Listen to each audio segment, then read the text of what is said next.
Glória a Deus, irmãos. Que o Senhor, como o irmão Giovanni disse, seja louvado em todos os momentos da nossa vida. Eu quero que vocês abram o primeiro texto da Bíblia, o primeiro versículo da Bíblia, Gênesis 1:1. Hoje nós vamos falar sobre Deus. Gênesis 1:1. E não podia começar diferente. Começa assim: no princípio criou Deus os céus e a terra. Amém? No princípio criou Deus os céus e a terra. Vamos orar mais uma vez. Pai, obrigado, Senhor. Obrigado porque o Senhor se revela a nós, o Senhor tem se mostrado, ó Pai, a cada um de nós de uma forma amorosa, ó Pai, para que nós possamos Te conhecer e assim falar do Teu nome, engrandecer o Teu nome, dizer o quanto o Senhor é especial em nossas vidas. Que esse estudo, ó Pai, sobre o Senhor seja apenas o começo da grande jornada que cada um aqui tem em conhecer cada vez mais o Senhor. Assim nós Te oramos em nome de Jesus. Amém. Querido Deus, trino, criador e soberano, essas são três características, uma das três características de Deus que nós vamos abordar. Nós vamos fazer um panorama sobre este tema. Eu quero pedir perdão para os irmãos, que ali atrás não está tendo hoje os pontos, é porque eu esqueci o meu celular. E aí eu não passei para os meninos, mas eu vou colocar depois no grupo da igreja todos os pontos e também o material, tá, para vocês acompanhar. Quem puder ir anotando aí, quem quiser fazendo as anotações, é interessante. Qual que é o assunto de hoje? O assunto de hoje é quem é Deus? Quem é Deus? Essa parte da doutrina é a doutrina de Deus. Se fosse na teologia, seria a teologia de Deus. A teologia do ser de Deus, que se chama teontologia. Por que teontologia? Porque teo é Deus e nós vamos ver que logia é conhecimento, enquanto a palavra logos, a palavra onto, teontologia, é ser. Então, quando nós falamos em teontologia, nós estamos falando sobre o ser de Deus. Mas vou deixar essa parte aqui para nós falarmos depois. Por que é importante conhecer?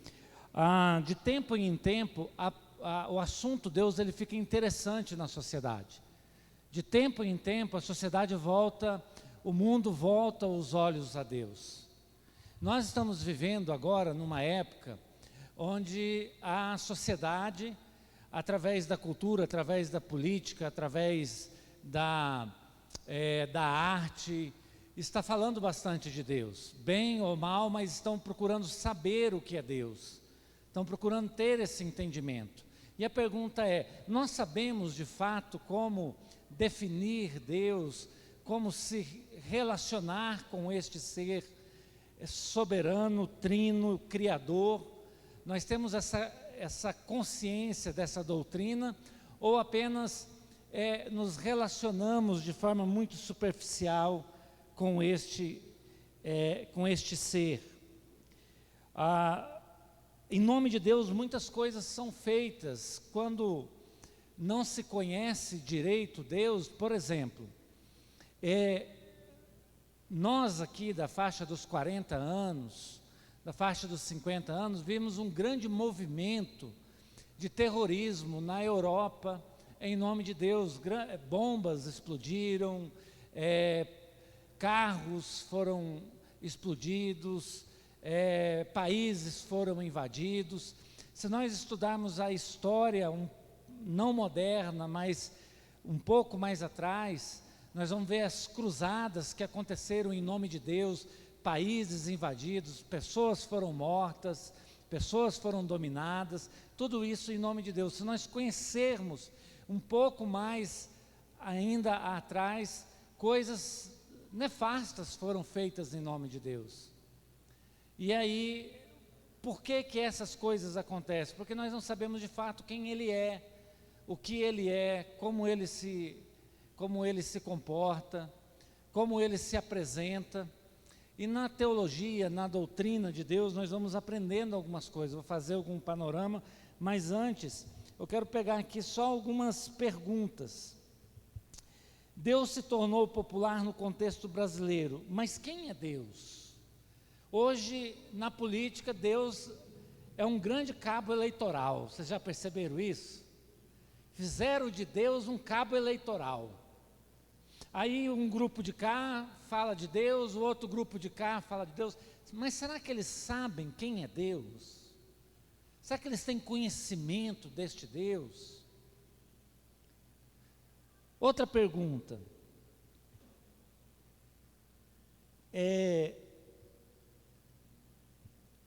Uma pergunta mais prática. Quem é aquele que é revelado nas páginas das Escrituras? Quem é o Deus cristão que adoramos e servimos? Nós temos essa convicção de quem é este Deus cristão que adoramos e servimos? Há um movimento teológico, há um movimento eclesiástico, onde Deus ele pode ser considerado como, por exemplo, o dono de um buffet de bênçãos, onde nós oramos, determinamos, exigimos, e este Deus, como se devesse algo para nós, Ele tem que dar, ou senão nós fazemos birra, mudamos de igreja, abandonamos a fé, porque Deus não fez do jeito que a gente queria que Ele tivesse feito. Um Deus que foi apresentado para o povo como um Deus que mima a igreja, que mima os seus servos, que mima os seus filhos. Mas também tem um Deus que foi apresentado como que não se importa muito com o que nós fazemos.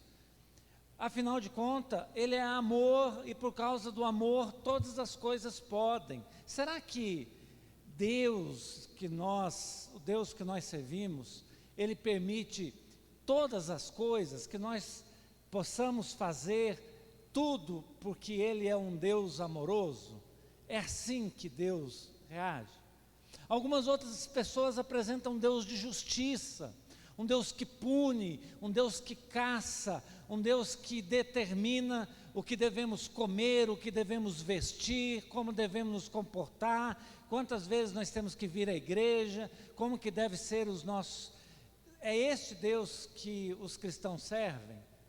Aí a pergunta não é se é ou se não é, mas que tipo de cristão que está servindo esse Deus?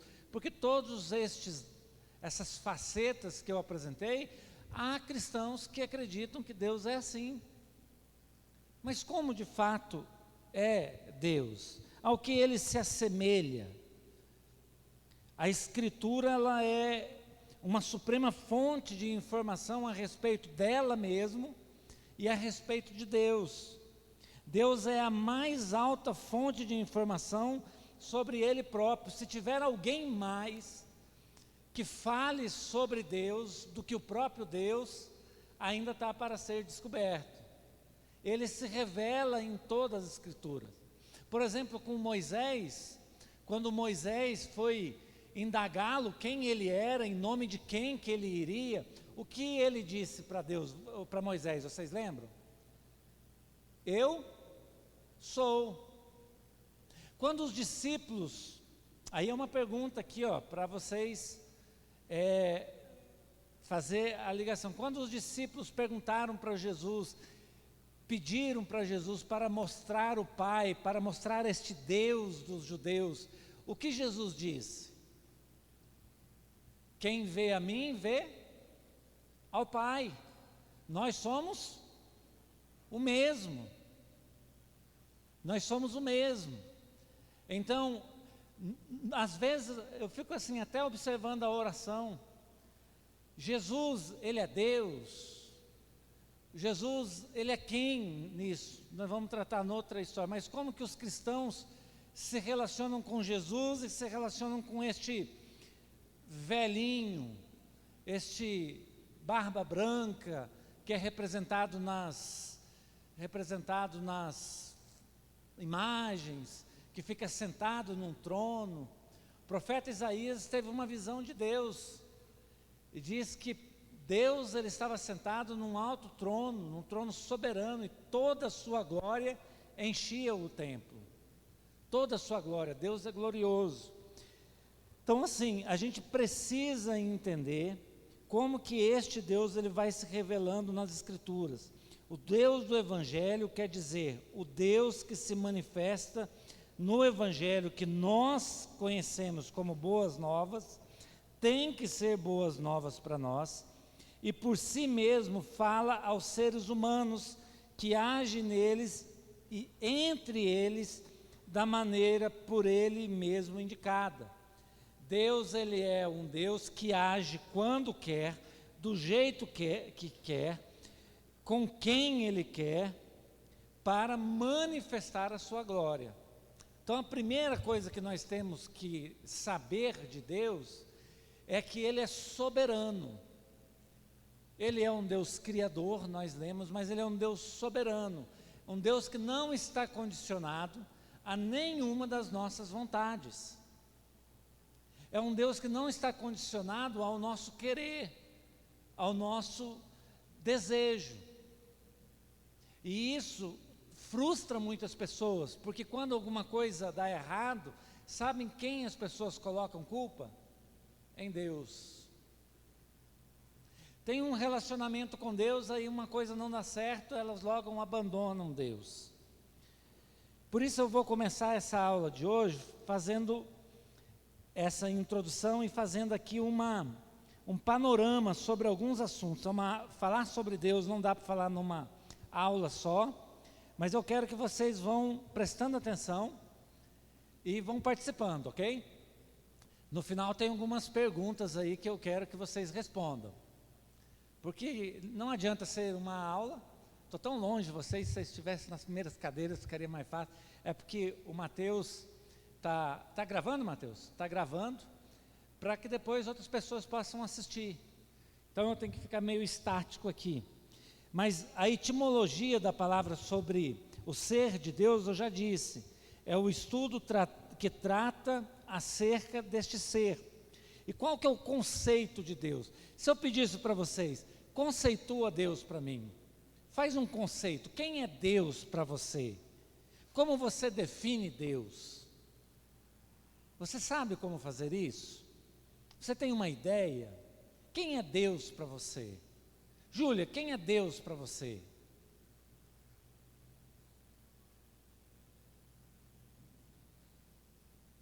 Quem é Deus para você, Bia? É um ser supremo. Comecei a definir Deus, entenderam? É um ser supremo. Ele é só um ser supremo? Não. Ele é muito mais coisas. Então, eu quero ler aqui 3 definições, eu quero que vocês acompanhem essas definições, e se vocês vão dizer para mim se vocês concordam ou não com essas definições. A primeira é da do Catecismo Menor de Westminster, que diz assim: Deus é espírito, infinito, eterno e imutável em seu ser, sabedoria, poder, santidade, justiça, bondade e verdade. Deus é estas coisas? Todas elas, não é verdade? Todas essas coisas, Deus. E quando nós vamos orar, às vezes nós temos dificuldade de falar com Deus, mesmo que Ele nos ensine. Jesus nos ensinou que quando nós orássemos, nós deveríamos orar como? Pai nosso que estás no céu. Às vezes nós queremos fazer todo aqui o catecismo de Westminster para falar com Deus. E Jesus, ele era mais íntimo. Ele já resolveu tudo isso chamando Deus de Pai. Mas para você chamar Deus de Pai, você, como o filho, tem que conhecer este Pai. tem que saber que é este Pai. Outra definição um pouco mais longa, diz assim: Deus Espírito, em si por si infinito, em seu ser, glória, bem-aventurança e perfeição. Ele é todo suficiente. Eu gosto muito dessa palavra, ele é todo suficiente. Tem gente que pensa que nós não fazendo coisa para Deus, não fazendo a vontade de Deus, ele vai ficar triste, deprimido. Vai não, gente. A alegria que ele tem nele mesmo é suficiente. O louvor que ele tem nele mesmo é suficiente. A grandeza que ele tem nele mesmo, ele é autossuficiente. Nós não temos a capacidade de deixar Deus aborrecido, de deixar Deus com depressão. Às vezes a gente fica pensando, eu não fiz isso para Deus, Deus vai ficar tão triste comigo, e a gente ensina isso para as crianças, não ensina? Não faz isso que você vai deixar Deus triste. A pergunta é, Deus pode ficar triste? Sim, porque Ele é uma pessoa também, mas significa que Ele não tem tudo o que Ele precisa para ser totalmente realizado nele mesmo? Sim, Ele tem tudo o que Ele precisa. Nós não temos nada para oferecer a Deus que Ele já não tenha, que Ele já não seja suficiente disso. Às vezes aqui, Giovana, na adoração, o ministro de louvor, o pastor fala assim, os irmãos não estão adorando, Deus não vai receber essa adoração.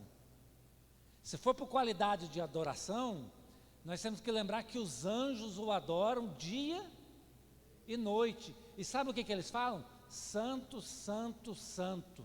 E eles continuam dizendo santo, santo, santo, santo o tempo inteiro. E às vezes a gente fala assim, a minha adoração não foi o suficiente. Preocupa não, querido. Tem suficiência em Deus na adoração. Ele vai dizer também aqui, ó, vou pedir aqui ao irmão, irmão Giovanni mesmo, pega uma água para mim, por favor, irmão. Obrigado. Ele vai dizer, Ele é eterno. Você sabe qual a diferença de eterno e infinito?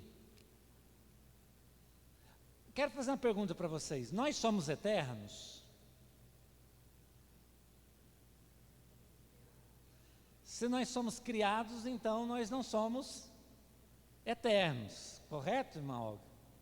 Porque o eterno não tem início e nem fim.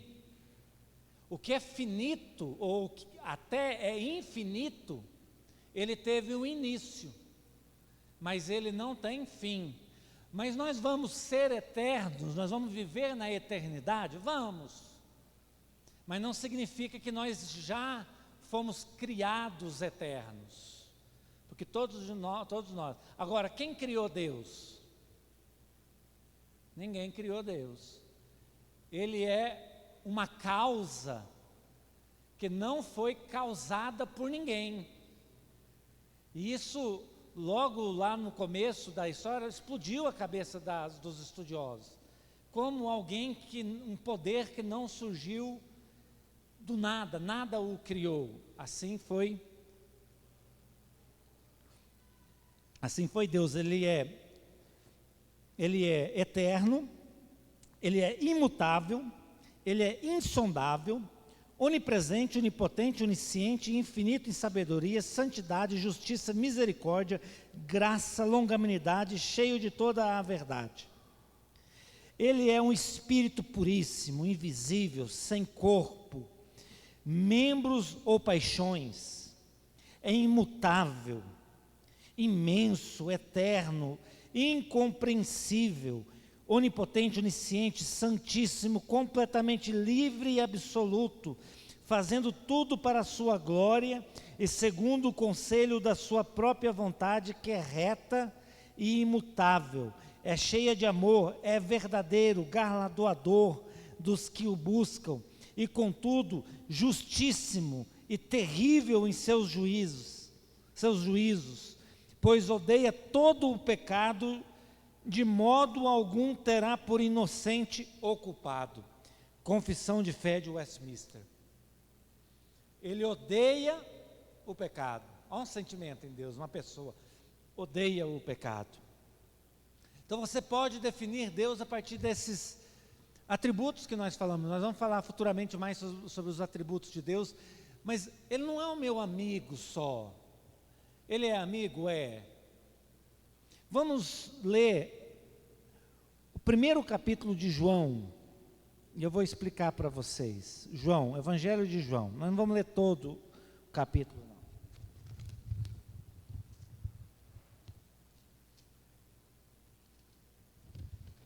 A partir do verso 1, lembra lá em Gênesis, no Antigo Testamento? Agora nós vamos ver no Novo Testamento. Olha o que diz.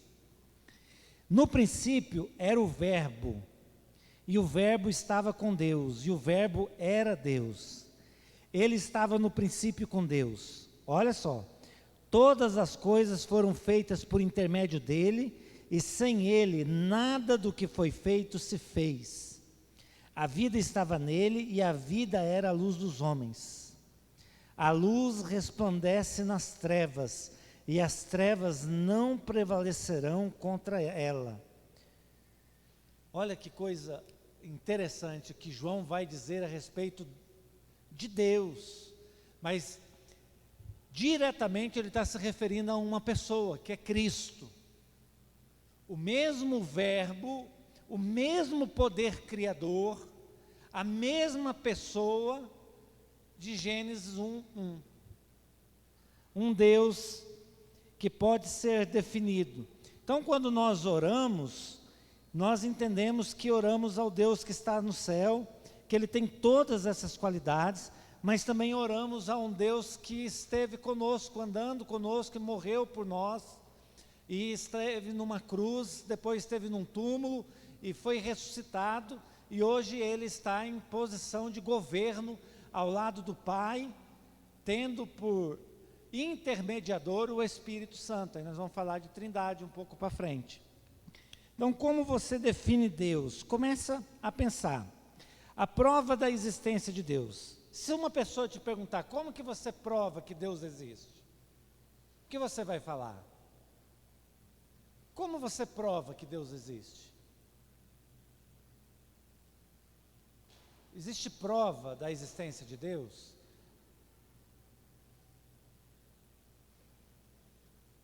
Nós temos alguns argumentos a respeito da existência de Deus que aprendemos na escola bíblica dominical. Às vezes nós aprendemos de forma no senso comum. A pessoa diz assim: Deus existe? Existe. Então por que eu nunca vejo Deus? Ah, mas o ar também existe, você vê o ar? Então é uma resposta assim muito simples. Mas os grandes estudiosos, os grandes pensadores, eles foram detectando algumas provas da existência de Deus em argumentos científicos, como por exemplo o argumento cosmológico, do cosmo. Cada coisa criada no mundo tem uma causa. Cada coisa que foi criada no mundo tem uma causa. Quando a gente olha para a água foi criada. A água tem uma arquitetura química. Ela tem duas moléculas de hidrogênio e uma molécula de oxigênio, não é assim? Quem que inventou colocar duas moléculas de hidrogênio e uma de oxigênio? Aí os críticos vão dizer: o acaso. É mais difícil acreditar no acaso do que acreditar num supremo criador. Alguém que criou a água, criou a separação, Ele criou essas coisas. Então, no universo tudo foi criado. Nós fomos criados. Como que seres pensantes como nós somos frutos do acaso? É muito mais difícil acreditar nisso do que acreditar que existe um Criador. Então, num argumento cosmológico, cada coisa foi criada, e cada coisa foi criada neste mundo, no universo, e tem uma coisa por trás disso, que é a causa de todas essas coisas. Os cientistas talvez dão o nome de uma das teorias mais simples, é a teoria do Big Bang. Uma explosão. Sabe o que eu acho? Que eles não estão errados, não. Não escandaliza o que eu vou falar, não. Mas quando Deus falou, haja luz, houve uma explosão de luz. Então, se alguém está acreditando que foi por causa de uma explosão, não tem problema. Mas alguém teve que dizer, haja luz. E no livro que João escreve, ele diz que tudo foi criado por ele e através dele. Então, essa visão, esse argumento cosmológico. Tem outro argumento, ontológico. Há uma ideia inata no ser humano sobre a existência de um ser supremo que deve ser referenciado e temido. Você pode buscar em todas as culturas têm um Criador do homem, tem um Deus, tem algo. Por exemplo, os indianos, eles creem que existe um Deus que cria e existe um Deus que destrói. É o Brahma, a composição do Brahma. Um Deus que cria e um Deus que destrói. Em outras culturas há uma entidade que cria, uma entidade que sustenta, uma entidade que destrói e que recria novamente. E nós vamos ver na história da Bíblia, Deus fazendo isso. Deus, ele criou o mundo, depois ele viu que tudo que ele tinha criado era bom. Aí que ele, escuta essa, ele se arrependeu, aí ele viu que o que ele criou, que foi o homem, se tornou mal, e ele fez o quê? Ele destruiu a humanidade, poupando só a família de Noé e os animais. O resto tudo foi destruído. Aí uma das grandes perguntas, mas Deus se arrepende? Falar que Deus se arrepende é um argumento que nós vimos lá atrás, do sentimento, das emoções, para que nós possamos entender. Mas se Deus é soberano, Ele não sabia de todas essas coisas? Claro que Ele sabia.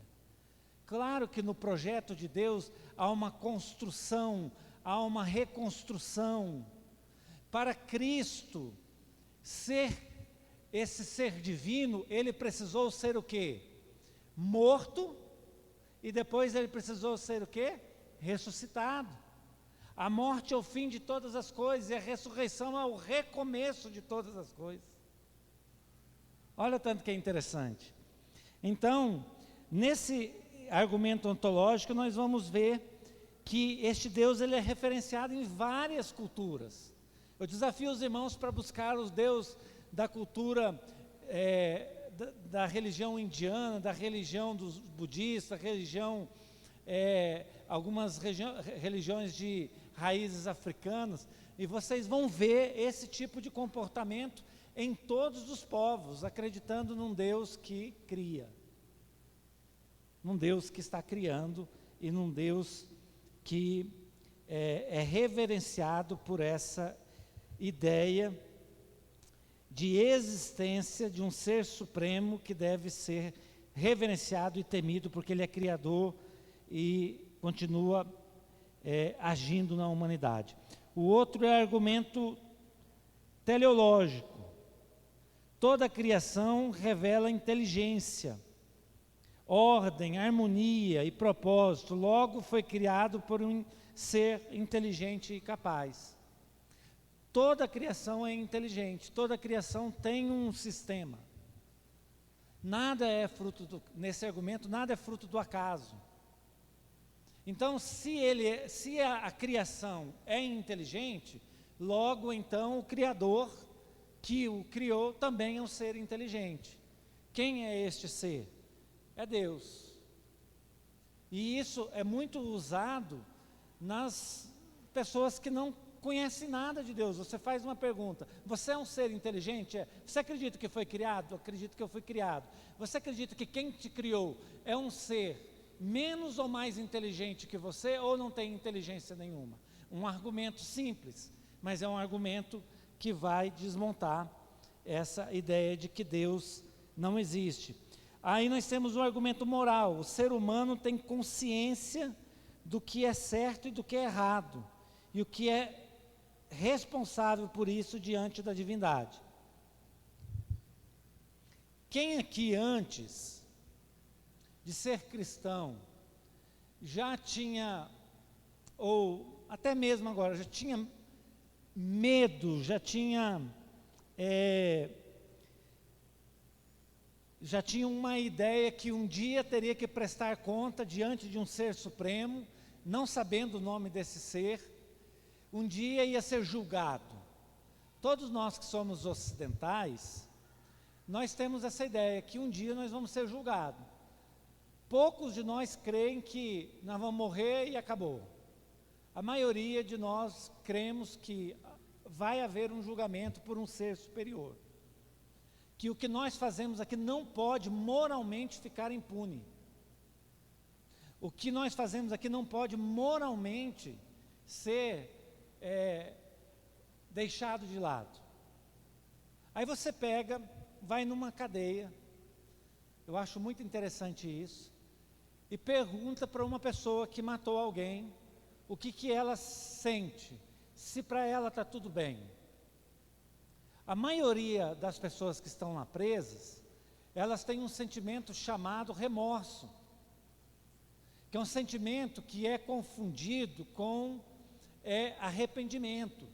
O remorso não é arrependimento, mas é fruto de um conjunto moral de entendimento que é colocado no ser humano no ato da sua concepção. Uma criança, logo ela aprende a ter preceitos morais. Uma criança, logo ela aprende o que é certo e o que é errado. O Ravi esses dias colocou um tubo de cola na boca. Ele já aprendeu que colocar cola na boca é errado. Porque vai tendo conceitos que a gente chama de moral objetiva, que é o que nós cremos. Nós devemos ser pessoas que obedecemos a Deus, porque há um ser superior, e um dia todos nós vamos prestar conta diante dele. E há uma moral subjetiva. Por que então eu, que sou homem, não tenho 10 mulheres, 20 mulheres, 30 mulheres, e não saio fazendo filho em todas essas mulheres, e não me preocupo com nenhum desses filhos? Porque tem uma moral por trás de mim que diz que isso não é bom. Por que eu não pego o carro aqui e saio atropelando todo mundo que eu vejo na rua?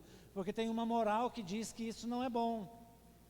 E de onde vem essa moral? Essa moral é inerente do ser humano. Você pode ir numa tribo indígena mais escondida, ou você pode ir num dos países mais avançados tecnologicamente, e o povo tem moral.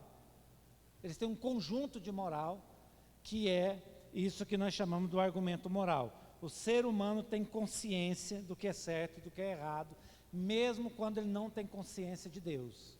Mas ele sabe que ele está certo e que ele está errado. E aí é onde você entra com um argumento.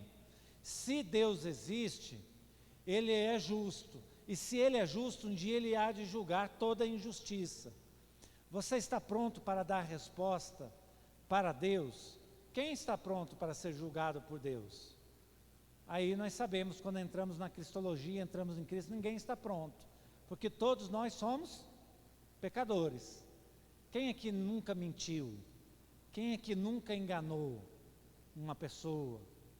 Quem aqui nunca disse assim no telefone, diz para ele que eu não vou poder atender agora, sendo que podia atender, ou que eu não estou?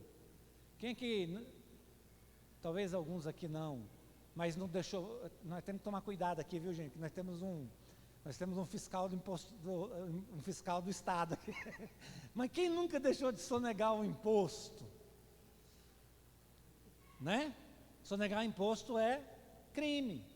Então tudo, xingar, ter palavras ruins na boca, ofender alguém, tudo isso é pecado.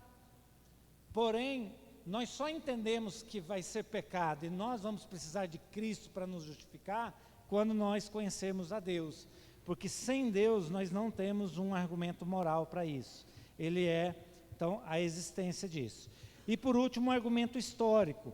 Todos os povos na Terra, em toda a sua história, têm consciência de um ser supremo. Daí as manifestações religiosas e suas respectivas culturas.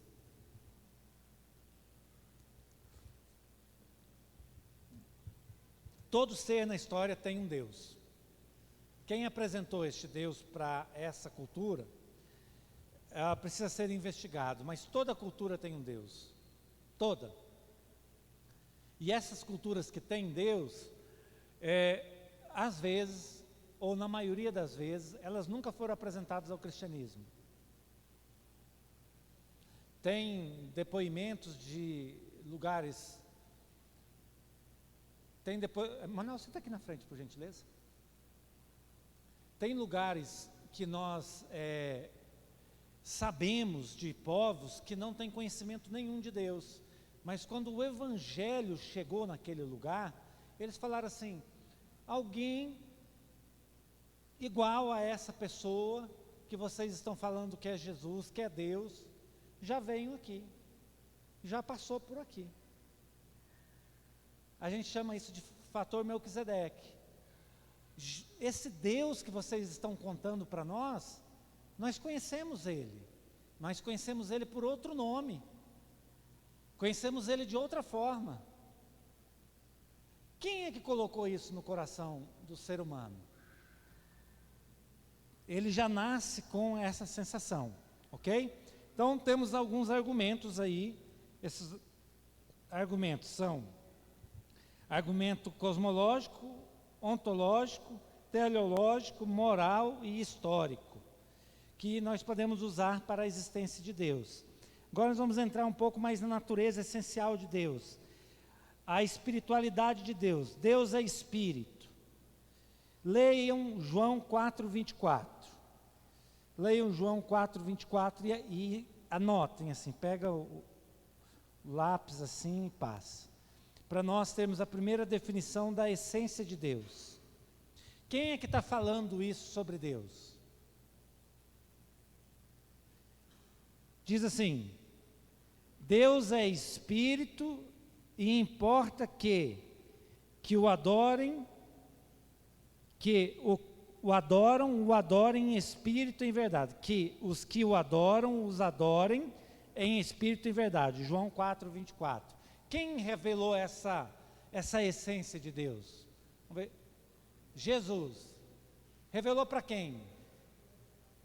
Uma mulher samaritana que sabia coisas sobre Deus, mas ela conhecia Deus. Ela tinha um sincretismo ali, ela não conhecia Deus. Aí vem Jesus e fala assim, Deus é espírito. E importa que os que o adorem em espírito e em verdade. Se Deus é espírito, logo Deus não é um ser material, Ele é um ser espiritual, e Deus tem uma espiritualidade. Romanos 1:20, alguém lê para mim? Romanos 1:20.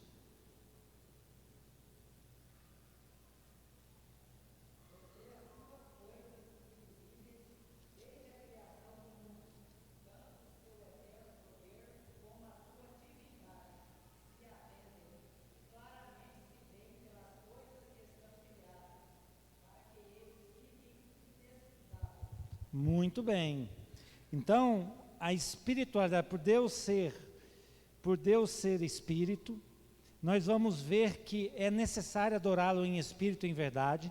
E no verso 20 diz isso, porque os atributos invisíveis de Deus, quer dizer, a essência invisível de Deus, assim o seu eterno poder, como também a sua própria divindade, claramente se reconhecem.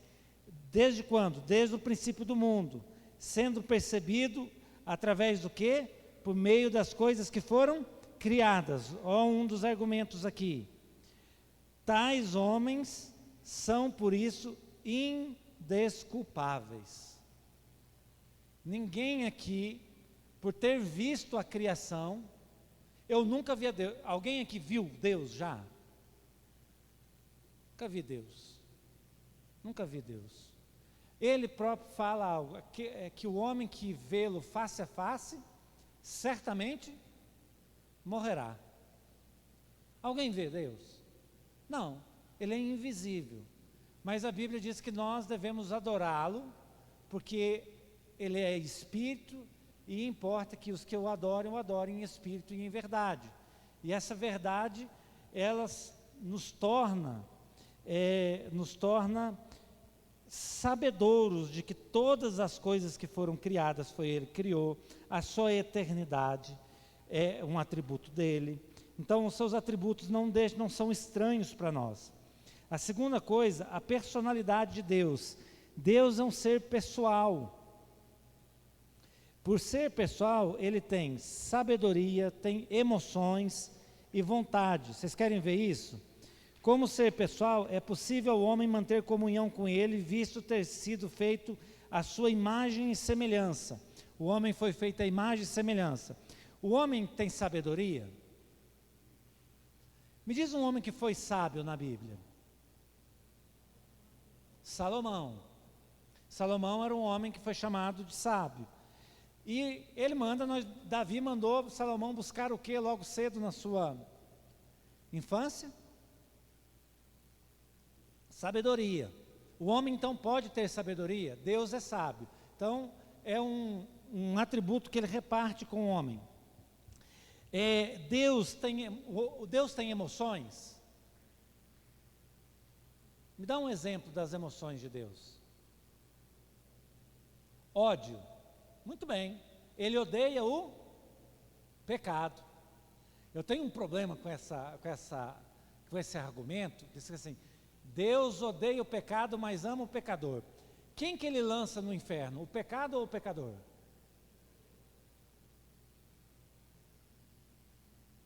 A Bíblia diz que nós devemos temer a Deus e não aos homens, porque o homem pode te matar, mas Deus não tem somente uma forma de te matar, mas também tem o poder de lançar você no inferno. Deus, ele odeia o pecado, e ele odeia com que nós nos entreguemos ao pecado. E no dia do juízo, ele não vai deixar o injusto permanecer na congregação do justo. Não foi o que Davi disse no Salmo 23? Que o injusto não vai permanecer na congregação do justo. E aí, claro que nós estamos aqui, para ser justos, nós precisamos de Cristo, e lá na frente nós vamos ver. Então, outra emoção que Deus sente. Outra emoção que Deus sente. Qual? Bondade. Deus sente bondade. Deus sente compaixão. Deus sente prazer. Este é meu filho amado, em quem eu tenho muito prazer. Arrependimento. Alegria. Eu não entendi, Fernando. Arrependimento. Deus, ele sente arrependimento. É um assunto ainda que está à margem das verdades divinas, como se Deus pudesse ter o mesmo tipo, mas não é. Mas ele sente. Ele sente vontade, gente. Deus sente vontade? Qual que é a vontade de Deus? A Bíblia diz que Deus tem uma vontade, que nenhum se perca. E quando Deus quer que nós façamos a sua vontade, Ele quer o quê? Então, se você conhecer a vontade de Deus, logo você vai trabalhar para que nenhum se perca. Você não vai lançar ninguém fora. O que Jesus disse sobre isso? Sabendo a vontade do Pai, todo aquele que Ele me enviar, certamente eu não o atirarei fora. Porque Jesus conhecia a vontade de Deus. que não seja feita minha vontade, olha Jesus falando, mas seja feita a tua. Só esse sentimento aqui dá muita coisa. Mas como que nós queremos nos reclamar, como que nós queremos nos relacionar com Deus? Deus, que o Senhor faça minha vontade e não a sua. Então Deus tem vontade e nós devemos nos deleitar. Eu acho interessante o Salmo 40, verso 8, diz assim: deleito-me em fazer a tua vontade, ó Deus meu. Sim, a tua lei está dentro do meu coração. Tenho prazer em fazer a tua vontade. Outra coisa, as emoções de Deus estão aí, a unicidade de Deus. Nós temos a espiritualidade de Deus, a personalidade de Deus e a unicidade de Deus. O que é unicidade? Deus, ele é único. Deus, ele é único. Há somente um Deus. E esse é um problema que nós enfrentamos, chamado a idolatria. Qual que era o problema?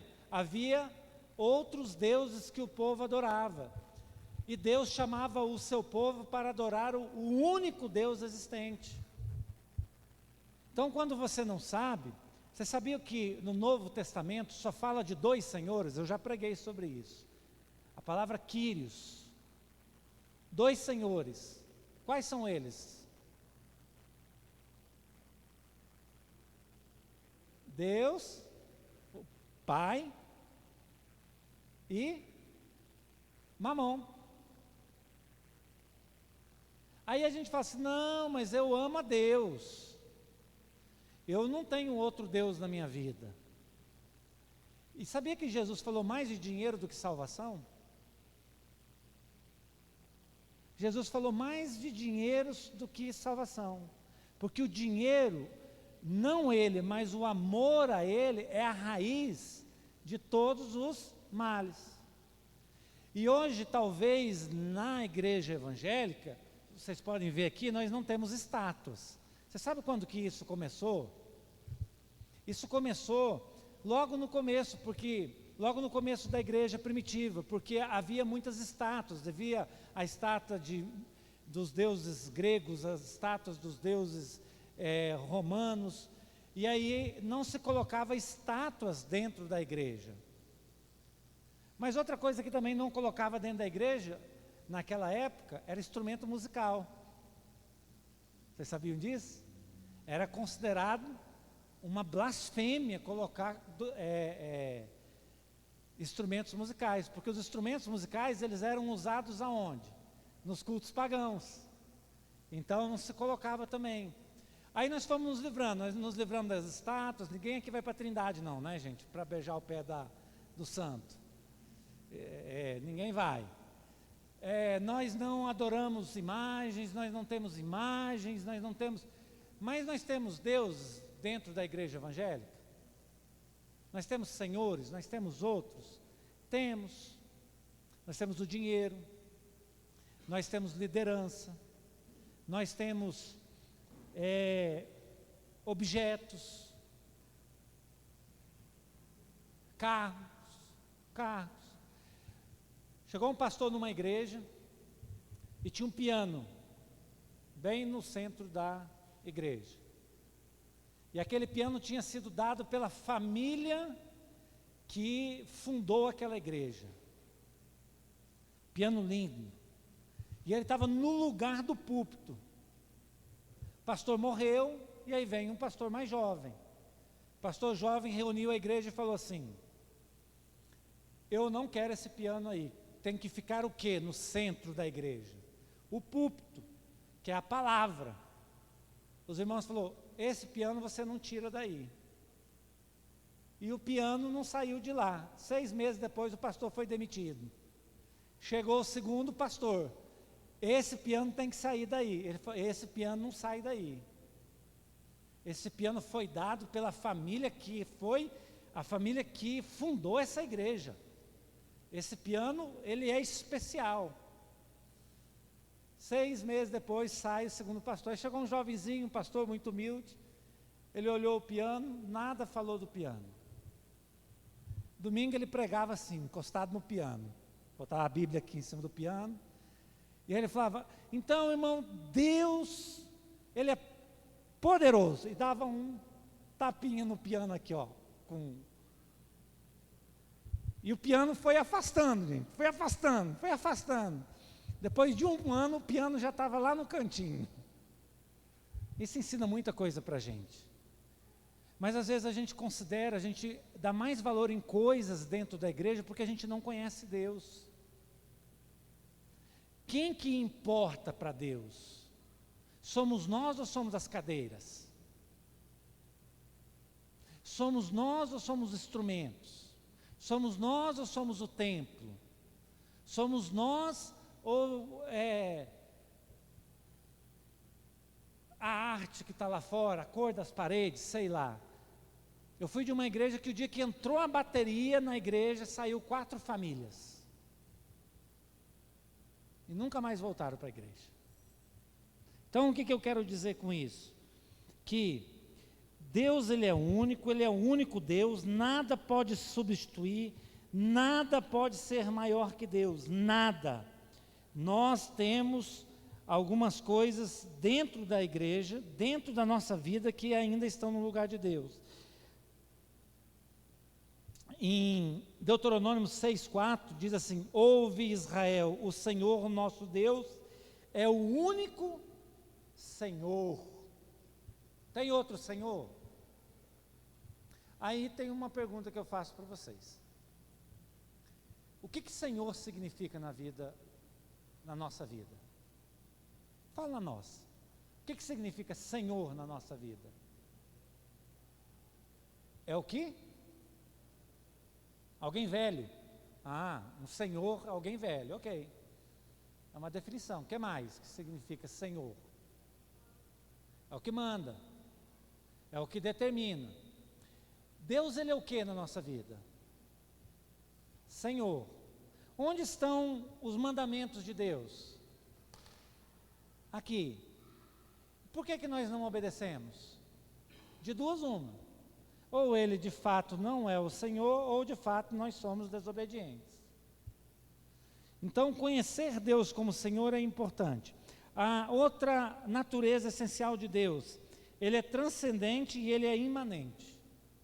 Aí eu quero ver um exemplo de transcendente. O que é um Deus transcendente?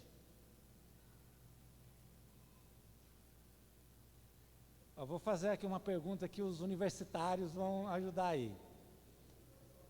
É bem filosófico.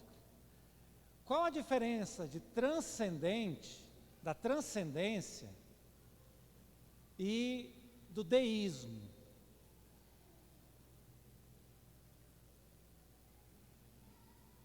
Já que não dá, vou fazer mais fácil. Deus, como Ele é transcendente? O que significa ser transcendente?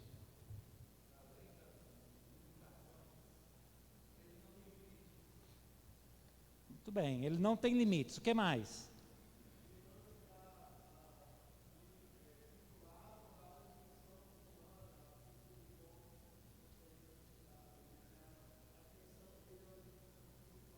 Ele é imensurável, é incalculável o tamanho do alcance de Deus.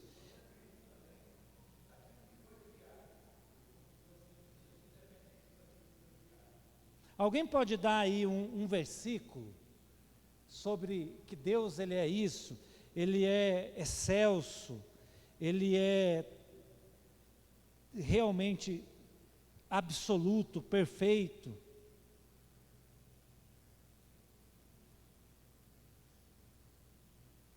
Alguém tem? Isaías 33:14. Alguém lê bem alto aí para mim.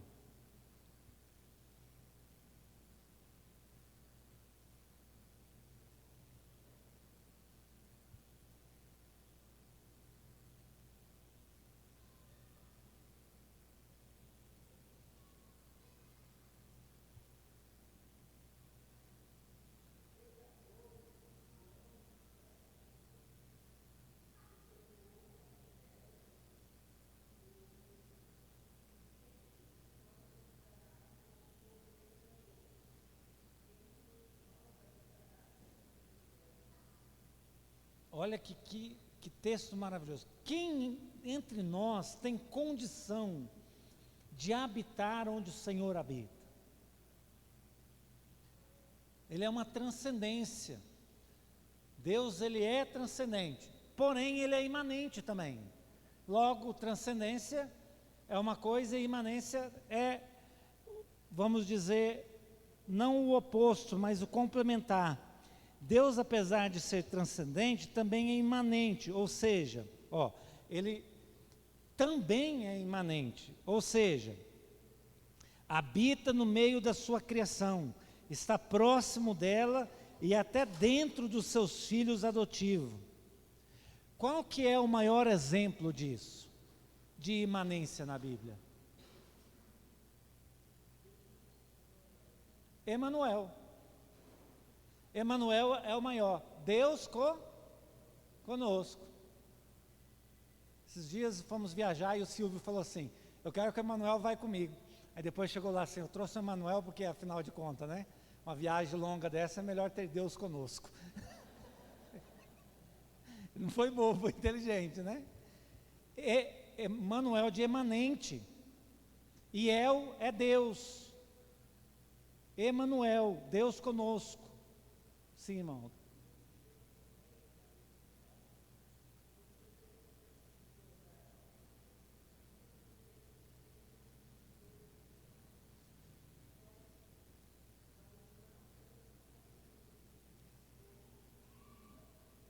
Sobre imanência.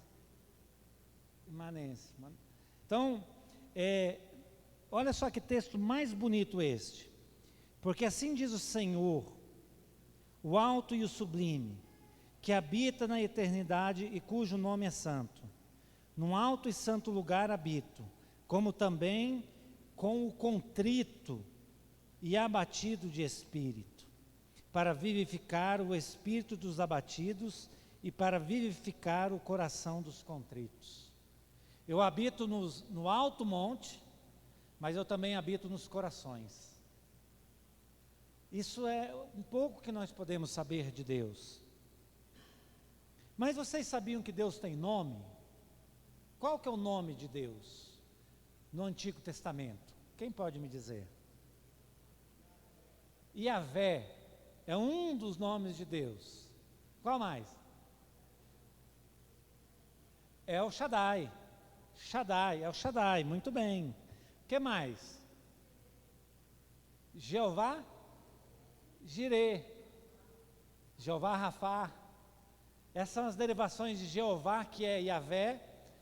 Na tradução para o português é Jeová, tá? Então quando vocês ouvem falar Jeová, no hebraico não tem uma pronúncia clara, mas o mais próximo é Yahvé. Aí para o português fica Jeová, ok? Alguns nomes do Antigo Testamento, nós já estamos concluindo essa primeira parte. El, toda a palavra El é Deus, ok? El, E-L, Deus. Elohim, Elohim é uma das formas que foi chamado. Inclusive esse nome está no plural, tá, gente? Elohim é no plural. Então aqui já está mostrando que são mais de um. El é Deus. Está no plural. Elohim. Está no plural. Elion, tá? El e Elohim acentuam o fato de que ele é forte e poderoso, enquanto Elion chama a atenção para a sua natureza exaltada como altíssimo, objeto de referência e culto. Adonai. Adonai quer dizer Senhor. Revela Deus como dono e governador de todos os homens. Shaddai ou El Shaddai acentua a grandeza divina, principalmente com fonte de bênçãos e conforto para o seu povo. Yahvé significa Senhor, ok? Senhor, Jeová em português. Aí nós temos aqui algumas combinações. Jeová Jireh, o Senhor proverá. Jeová Rafá, o Senhor que cura. Jeová Nissi, o Senhor, nossa bandeira. Jeová Shalom, o Senhor, nossa paz. Jeová Raá, o Senhor, meu pastor. Jeová Tsidkenu, o Senhor, nossa justiça. E Jeová Shammah, o Senhor está presente. No Novo Testamento tem nomes também. O primeiro é Theos. Theos significa Deus. Nós já estamos aqui fechando. Kyrios significa Senhor. Designa Deus como dono e governador de todas as coisas, particularmente do seu povo, como o único que tem autoridade e poder real. E por último, Pater. Pater designa Deus como originador e criador. Detona ainda a relação da primeira pessoa da Santíssima Trindade com Jesus. O Filho denota o relacionamento entre o Pai Celestial e os filhos adotados em Cristo. Pater. Aí aqui eu faço algumas perguntas só para nós lembrarmos para a próxima aula. Nós podemos provar a existência de Deus? Sim, nós podemos provar a existência de Deus. Tem vários argumentos. Quem que lembra um dos argumentos? Só para recapitular aqui, nós já estamos terminando. Um dos argumentos aqui. Agora está com os alunos. Cosmológico. Muito bem. Qual mais? Vamos ver se a gente acha pelo menos 3. Histórico. Qual outro argumento que a gente tem que pode usar para provar a existência de Deus? Arqueológico também. Qual, Fernando? Teleológico. Ele é inteligente. Ontológico. Tá ok. Sobre o ser de Deus. Falando em teológico, o que significa teontologia? Vamos ver se vocês lembram. Manqueira, o que é teontologia?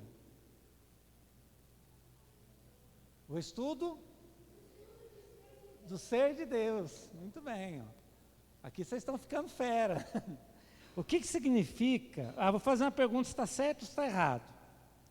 Na sua natureza essencial, podemos dizer, entre outras coisas, que Deus é um espírito, que Ele é um ser pessoal, que Ele é único, que Ele é transcendente e ao mesmo tempo imanente, certo ou errado?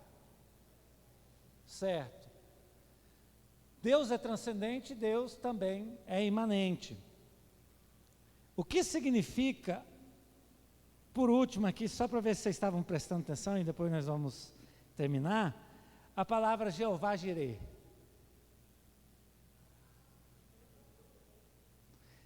Deus dá providência. Jeová Jireh significa, só pegar aqui certinho, Deus provê, Deus da providência, o Senhor proverá. Muito bem?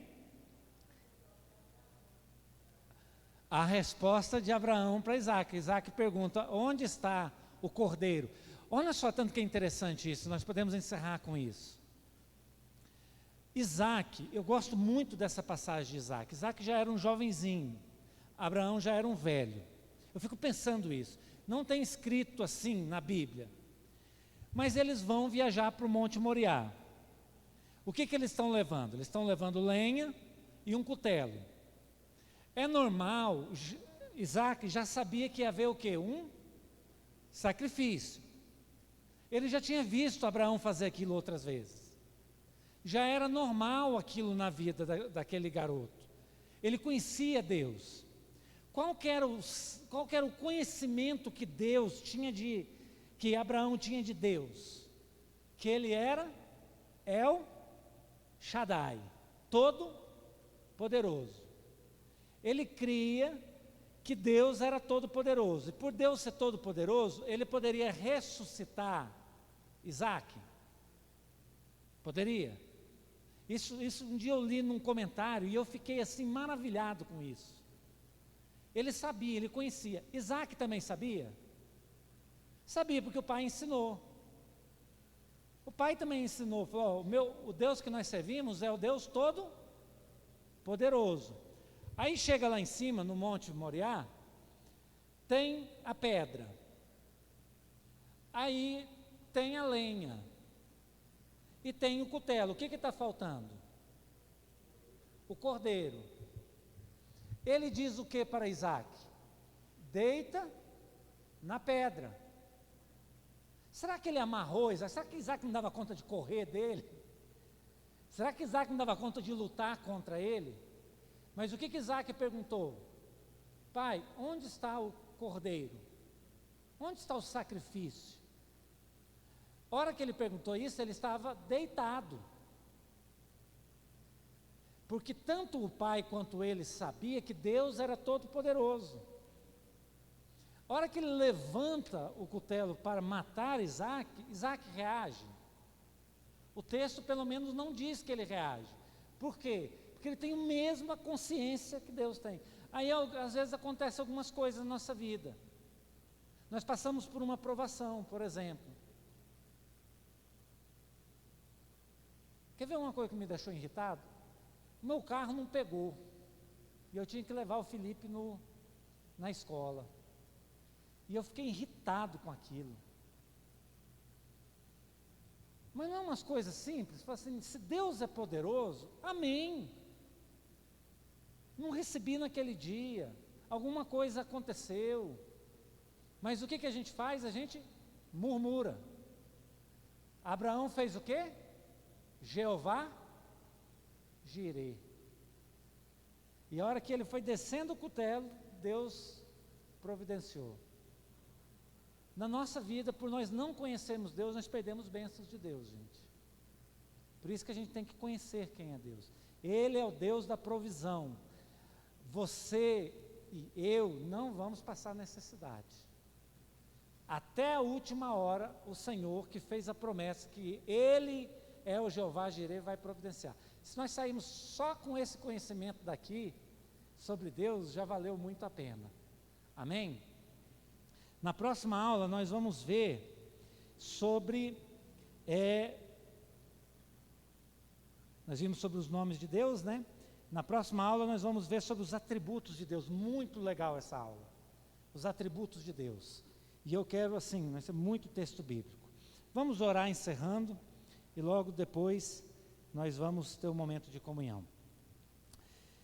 Pai, obrigado, Senhor, obrigado por essa aula que o Senhor ministrou em nossos corações, sobre a Tua natureza, Paizinho.